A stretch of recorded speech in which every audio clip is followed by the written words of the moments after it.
Magluluto kami ng ube halaya. Yan, nakabili kami sa Nueva Vizcaya ng 2 kilo na purple yam o yung ube, ano. Mm. Hugasan lang mabuti. Tapos, ikat natin into chunks. Kailangan medyo malalaki. Ay, bakit? Bakit puti bang peps? Na-scam yata tayo. Okay lang yan. Ube pa rin yan. Ube pa rin ba to? Yung ganyan. Ayan yung mistisang ube. Okay. O, lutuin natin hanggang sa lumambot ito, ano?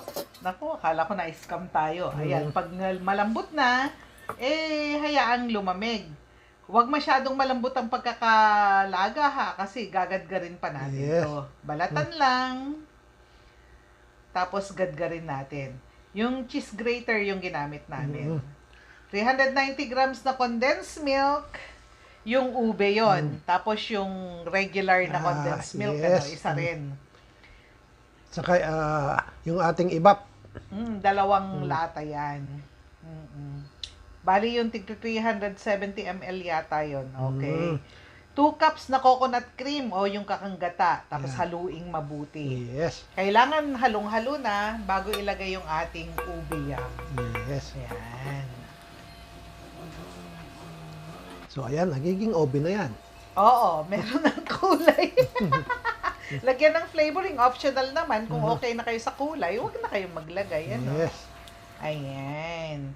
I-grate pa rin natin to sa ating food processor kasi medyo magaspang, ano. Yes. Kailangan mapapino natin. Masarap kasi sa halaya yung Pino. pinong-pino siya.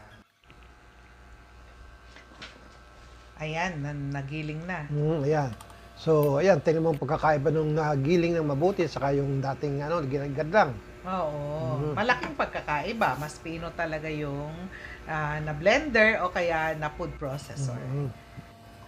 Lulutuin na natin ito hanggang sa pumunat na. Kaya ihanda na ang mga braso rito. Talagang magandang exercise ito. Ano? So, ayan.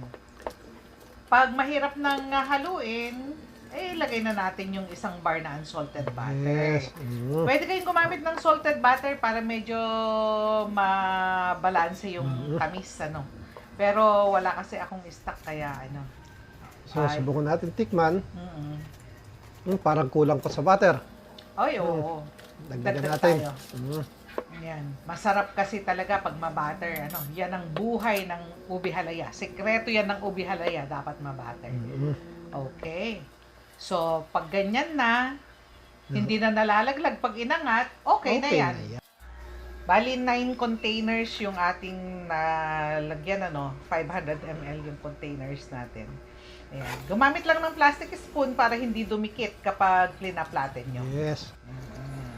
Ayan. Saka natin itap ng cheese. Maraming cheese. Mas Ay, naku, masarap, lalo. napakasarap po ng halayang ito. I-try nyo to.